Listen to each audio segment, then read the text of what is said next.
Assalamualaikum warahmatullahi wabarakatuh. Salam laga jondong pemirsa dimanapun Anda berada. Kali ini kita akan membahas tentang sejarah ringkas faham Khawarij. Kita sudah tahu apa yang terjadi ketika peperangan Siffin antara Sayyidina Ali karamallahu wajhah dengan Sayyidina Muawiyah radhiyallahu an.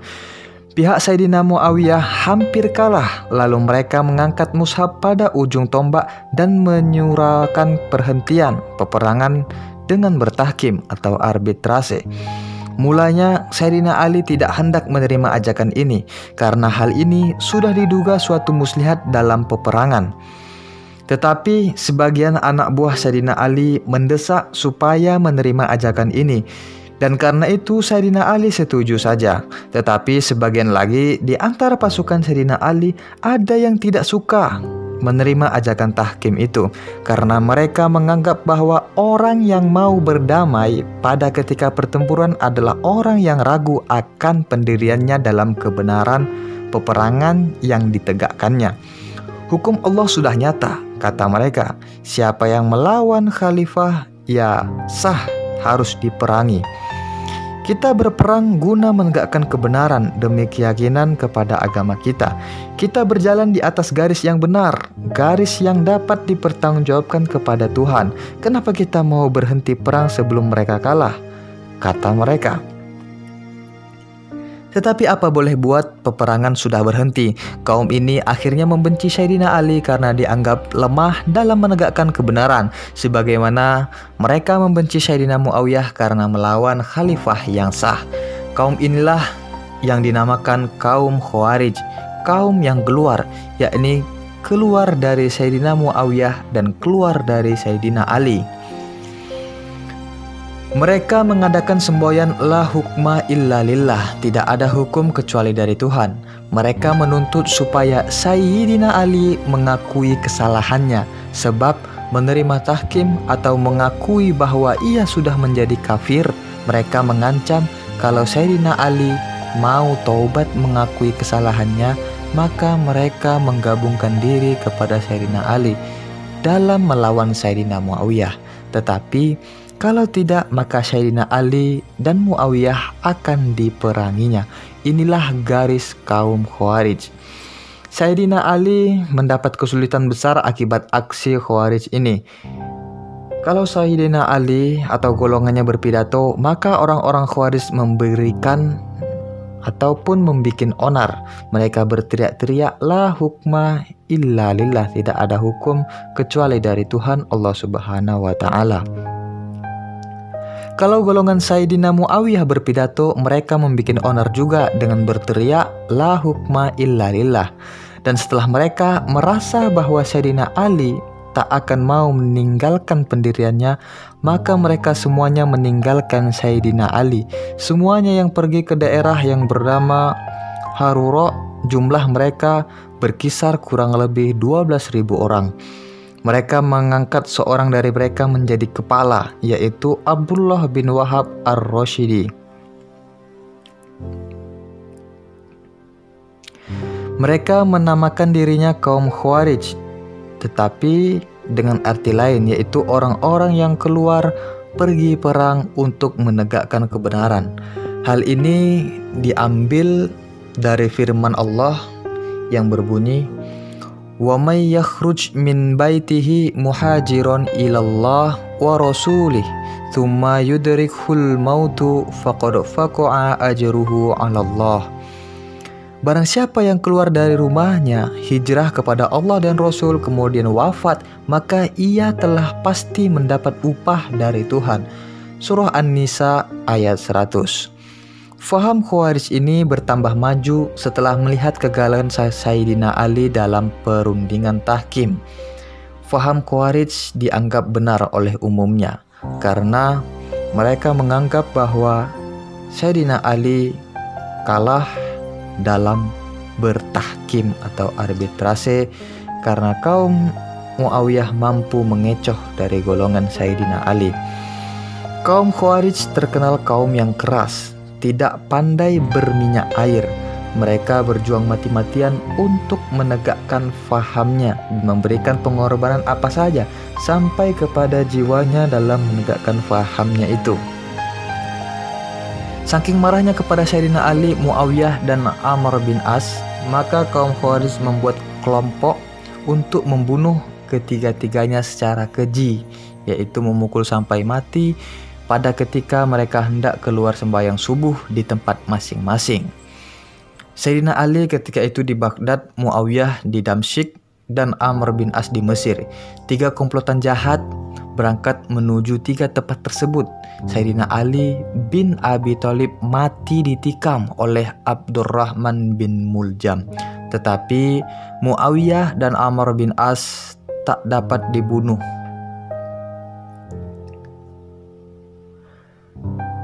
Tiga komplotan jahat berangkat menuju 3 tempat tersebut. Inilah usaha kaum Khawarij yang pertama, yaitu membunuh Sayyidina Ali, menantu Nabi, bapak Sayyidina Hasan dan Husain, dan khilafah yang keempat. Kaum Khawarij kadang-kadang menamakan golongan mereka dengan kaum syurah, artinya kaum yang mengorbankan dirinya untuk kepentingan keridhaan Allah. Hal ini diambil mereka dari ayat Al-Quran, wa minan nasi may yashri nafsahu btigha'a mardatillah.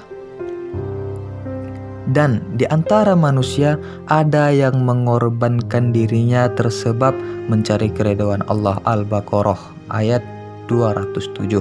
Inilah rujukan dalil yang mereka anggap mereka adalah orang-orang yang mencari keridhaan Allah. Setelah Sayyidina Ali sebagai khalifah keempat mati terbunuh, dan setelah Sayyidina Hasan bin Ali menyerahkan khalifah kepada Sayyidina Muawiyah, dan setelah Sayyidina Husain mati di padang Karbala, maka kaum Khawarij tidak bertambah mundur, tetapi tambah beringas dan bertambah garang melawan kekuasaan Sayyidina Muawiyah. Mereka membangun organisasi mereka dengan rapi sekali. Gerakan Khawarij menjadi bercabang 2. Satu bermarkas di sebuah negeri namanya Batai yang menguasai dan mengontrol kaum Khawarij yang berada di Persia, dan satu lagi di Kiraman untuk daerah-daerah sekeliling Irak. Cabang yang kedua di Arab daratan yang menguasai kaum Khawarij yang berada di Yaman, Hadratul Maut, dan Taif. Cabang Batai dikepalai oleh Nafi bin Azraq dan Qatar bin Faja'ah, sedangkan cabang di daerah Arab dikepalai oleh Abu Taluf, Najdah bin Ami, dan Abu Fudaikah. Pemimpin-pemimpin Khawarij yang lain adalah Urwah bin Hudair, Najdah bin Uwaimir, Mustaurid bin Sa'ad, Hausarah al-Asadi, Quraib bin Murrah, Nafi'i bin Azraq, Najdah bin Amir, Ubaidillah bin Bashir, Zubair bin Ali, Qatari bin Fuja'ah, Abdu Rabbih, dan lain-lain banyak lagi.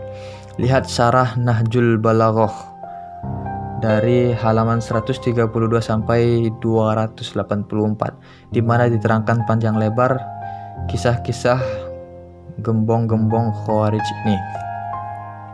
Mulanya kaum Khawarij hanya mempersoalkan khalifah dan tahkim, tetapi kemudian merembet-rembet kepada soal i'tikad dan kepercayaan, sehingga dalam dunia Islam terbentuk suatu faham yang dinamakan faham Khawarij. Setiap orang Islam harus mengetahui macam dan bentuk faham Khawarij, khususnya yang bertentangan dengan faham Ahlus Sunnah wal Jamaah, dengan tujuan agar kita terhindar dari faham yang keliru dan Khawarij ini. Memang golongan ini sudah hilang di bawah arus sejarah, tetapi fahamnya masih berkeliaran di mana-mana sehingga kita harus waspada. Ada i'tikad kaum Khawarij yang bertentangan dengan i'tikad kaum Ahlus Sunnah wal Jamaah. Yang pertama, persoalan khilafah. Kaum Khawarij mengakui khilafah Abu Bakar, Umar, dan separuh zaman dari Khalifah Utsman bin Affan. Pengangkatan ketiga khalifah itu sah sebab sudah dilakukan dengan syura ataupun dengan musyawarah ahlul. Kepercayaan ini sama dengan kepercayaan kaum Ahlus Sunnah wal Jamaah, tetapi separuh yang akhir dari Khalifah Utsman tidak diakui mereka lagi karena Utsman menyeleweng, kata kaum Khawarij. Begitulah juga Khalifah Ali. Mulanya pengangkatannya sah, tetapi kemudian membuat kesalahan besar yaitu menerima tahkim, dan Ali menjadi kafir karena menerima tahkim itu adalah dosa, dan siapa yang membuat dosa menjadi kafir. Begitulah pemahaman kaum Khawarij. Hal ini ditentang oleh kaum Ahlus Sunnah wal Jamaah karena penyelewengan-penyelewengan yang tidak membahayakan rakyat umum. Kalau umpamanya betul ia menyeleweng, tidaklah menggugurkan pangkat khalifah, kata Ahlus Sunnah wal Jamaah. Yang menggugurkan pangkat khalifah menurut Ahlus Sunnah ialah kalau khalifah itu telah tajahur di hadapan umum berbuat maksiat dan menganjurkan rakyat mengikutinya, maka itu dikatakan penyalahan ataupun gugur ke khalifahannya. Keempat-empat khalifah itu menurut Ahlus Sunnah wal Jamaah berjalan di atas jalan yang benar, dari mulai pekerjaannya sampai akhirnya sampai wafatnya. Apa yang terjadi pada masa pemerintahannya adalah ijtihadnya, yakni masalah ijtihadiyah yang diserahkan sepenuhnya kepadanya. Kalau ia benar dalam ijtihadnya dengan arti sesuai dengan kehendak Tuhan, maka ia diberi 2 pahala. Tetapi kalau ia salah dalam ijtihadnya dengan arti tidak sesuai dengan kepada Tuhan, maka ia hanya diberi 1 pahala sebagai upah dari ijtihadnya. Inilah faham kaum Ahlus Sunnah wal Jamaah yang selalu mengakui keempat dari khalifah Islam. Selain daripada itu, kaum Ahlus Sunnah tidak mau meribut-ributkan apa yang terjadi di antara sahabat-sahabat Nabi. Yang pilihan itu lebih baik banyak diam dalam soal ini, tidak ikut-ikut menghukum ini salah dan itu benar. Pendapat ini digambarkan oleh Ibnu Ruslan, pengarang kitab Zubat, sebuah kitab fikih Syafi'i yang dikarang dengan cara syar'i. Wa ma jaro bainas sahabi nashkutu anhu wa ajrul ijtihadi nuthbit. Apa yang terjadi antara sahabat, kita tetap hanya melihat. Setiap mereka tidak berdosa, ijtihad mereka diberi pahala. Oleh karena itu, pada setiap masjid kaum Ahlus Sunnah wal Jamaah, khalifah-khalifah yang berempat itu didoakan dalam khotbah-khotbah Jumat, dan orang-orang Islam yang sembahyang Jumat semuanya mengaminkan. Biasanya doa itu berbunyi, Ya Allah, ridhoilah khalifah Rasulullah yang pertama Sayyidina Abu Bakar Siddiq. Ya Allah, ridhoilah Umar bin Khattab, seorang khalifah yang selalu berkata benar. Ya Allah, ridhoi Sayyidina Utsman bin Affan yang punya 2 nur. Ya Allah, ridhoilah Sayyidina Ali bin Abi Thalib yang punya pedang yang gaib.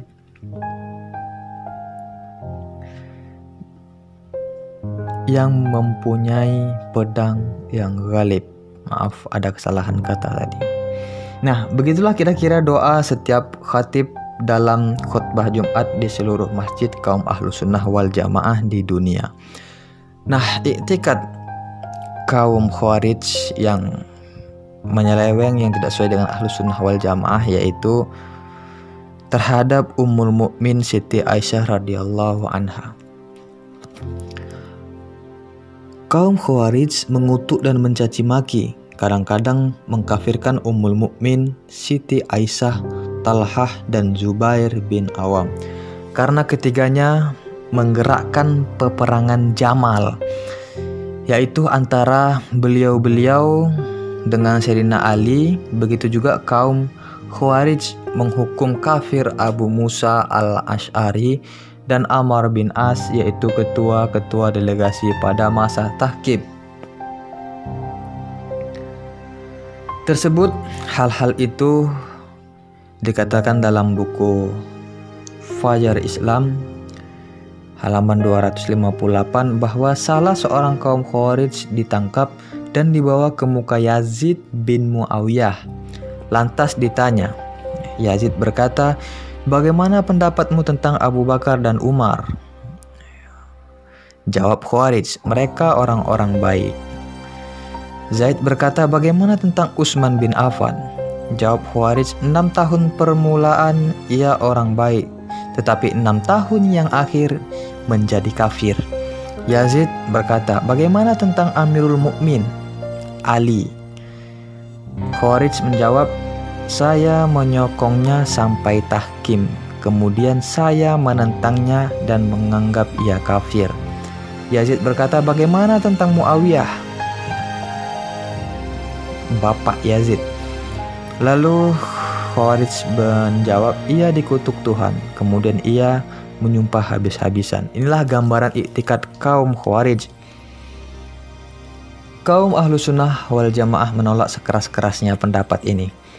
Ummul Mukmin Siti Aisyah, Talhah dan Zubair bin Awam pada ketika memerangi Sayyidina Ali dan pasukannya pada peperangan Jamal adalah demi mempertahankan kebenaran menurut ijtihad mereka, bukan karena hawa nafsu serakah. Sayyidina Ali pada ketika itu pun dalam kebenaran karena mempertahankan kebenarannya pula. Pendeknya peperangan yang terjadi antara sahabat-sahabat Nabi itu adalah berdasarkan ijtihad masing-masing, bukan karena hawa nafsu. Begitulah i'tikad kaum Ahlus Sunnah wal Jamaah. Selanjutnya, pemahaman i'tikad kaum Khawarij, yaitu cap kafir. Satu keistimewaan i'tikad kaum Khawarij ialah lekas-lekas menuduh kafir bagi orang-orang yang tidak suka mengikutinya. Nafi'i bin Azraq yang digelari Amirul Mukminin oleh kaum Khawarij menfatwakan bahwa sekalian orang yang membantahnya adalah kafir yang halal darahnya, halal hartanya, dan halal anak istrinya. Dalil yang mereka pakai untuk pendirian ini ialah firman Allah, "Wa qala Nuh rabbi la tazar 'alal ardi minal kafirina dayyaron innaka in tazarhum yudillu ibadaka wa la yalidu illa fajiran kaffaro." Nuh mendoa, "Wahai Tuhanku, jangan engkau biarkan orang-orang kafir itu bertempat tinggal di muka bumi. Sesungguhnya jika engkau biarkan tinggal, niscaya mereka akan menyesatkan hamba-hamba engkau, dan mereka hanya akan melahirkan anak-anak yang jahat dan tidak tahu berterima kasih." Nuh surat ayat ke-26 dan 27. Inilah faham yang sangat keterlaluan dari orang-orang Khawarij yang memakai ayat-ayat untuk orang-orang kafir bagi orang Islam yang menjadi lawan politiknya.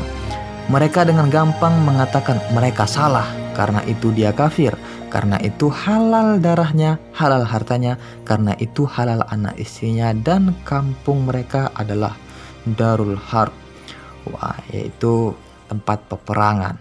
Walaupun yang mereka katakan salah, ini adalah orang-orang Islam yang dosanya hanya tidak mau menerima fahamnya, sekalipun belum tentu kebenarannya. Kaum Ahlussunnah wal Jamaah tidak mau lekas-lekas mengkafirkan orang lain, walaupun orang itu menentang pendapatnya, karena kalimat kafir itu adalah kalimat yang hebat yang dapat menentukan kecelakaan manusia yang abadi dunia akhirat. Nabi Muhammad SAW bersabda,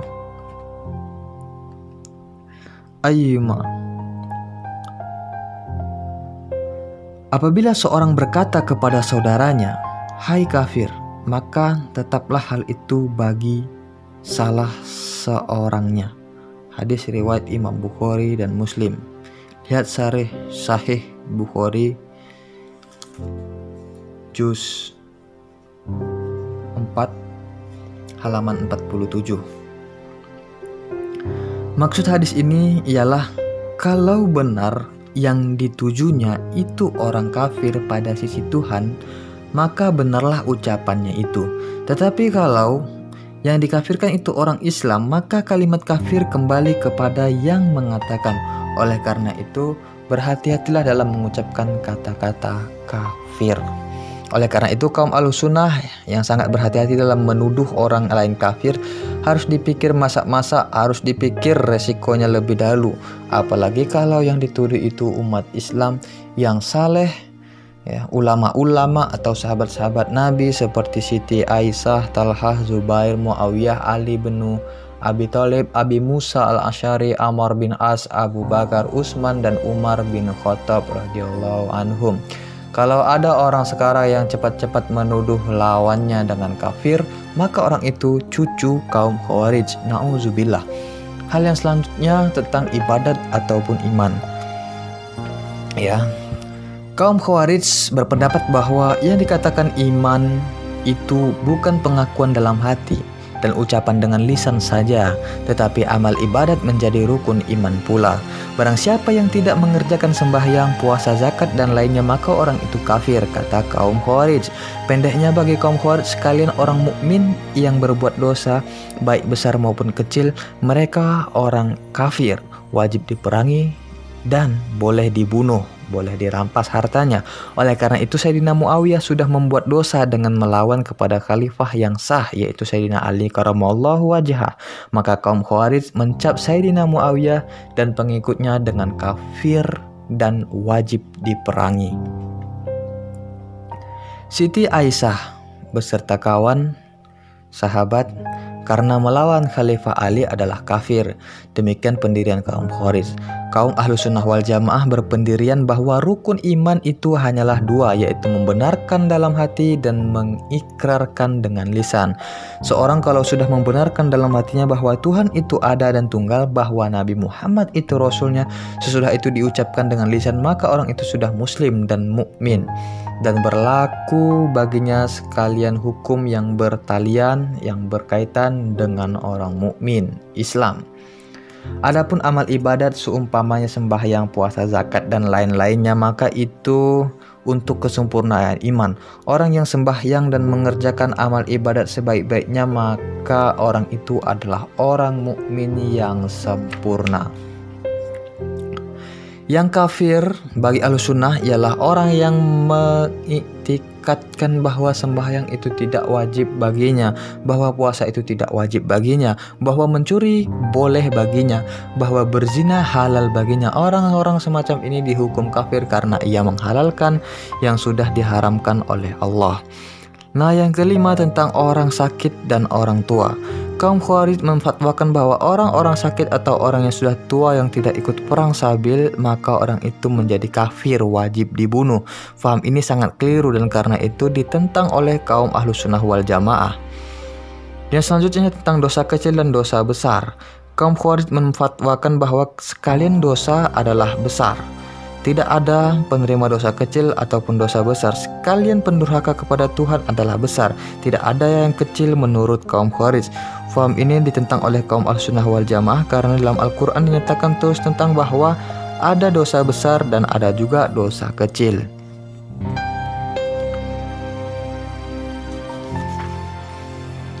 Selanjutnya mengenai tentang anak-anak orang kafir. Menurut fatwa kaum Khawarij, bahwa anak-anak orang kafir kalau mati kecil masuk neraka juga karena ia kafir mengikut ibu bapaknya. Iktikad ini ditentang oleh kaum Ahlussunnah wal Jamaah yang berpendapat bahwa anak-anak orang kafir yang meninggal selagi ia masih kecil akan dimasukkan ke dalam surga, bukan ke dalam neraka. Selanjutnya tentang orang yang paling buruk. Dalam kitab hadis Bukhari bahwa sahabat Nabi Ibnu Umar radhiyallahu an berpendapat bahwa orang-orang Khawarij dan iktikadnya adalah orang-orang yang paling buruk. Dalam menerangkan perkataan Ibnu Umar, bahwa dan ada sahabat Nabi Ibnu Umar radhiyallahu berpendapat bahwa mereka kaum Khawarij makhluk Allah yang paling jahat. Mereka mengambil ayat-ayat Quran yang sebenarnya turun untuk orang kafir, tetapi dipasangkannya kepada orang-orang mukmin. Nah, dalam penerangan perkataan Ibnu Umar ini, Imam Ibnu Hajar Asqalani menyatakan bahwa dalam hadis yang diriwayatkan oleh Imam Tabari diterangkan bahwa seorang bernama Ashaj bertanya kepada Nafi'i, bagaimana pendapat Ibnu Umar tentang orang-orang Khawarij yang berkumpul di Hururiyah? Abdullah bin Umar menjawab bahwa mereka adalah makhluk yang paling buruk karena mereka memakai ayat-ayat Quran yang sebenarnya menerangkan hal-hal orang kafir dan dipasangkan kepada orang-orang mukmin. Dalam Fathul Bari juz 15 halaman 313, demikianlah adanya. Demikian yang dapat saya sampaikan. Apabila ada kesalahan kata, kesalahan referensi, kesalahan pengucapan, maka saya pribadi mohon maaf. Dan apabila ada keliruan, mohon dikoreksi. Karena kita hidup di dunia ini dalam proses belajar, dalam proses mendidik. Khairukum man ta'allamal Qur'an wa 'allamahu. Sebaik kita orang yang belajar Quran dan mengajarkannya. Dan ini bagian dari Islam. Dan kita perlu mengetahui mana yang benar dan mana yang salah, terkhusus dalam pemahaman Ahlus Sunnah wal Jamaah. Demikian yang dapat saya sampaikan. Wallahul muwaffiq ila aqwamit thoriq. Assalamualaikum warahmatullahi wabarakatuh.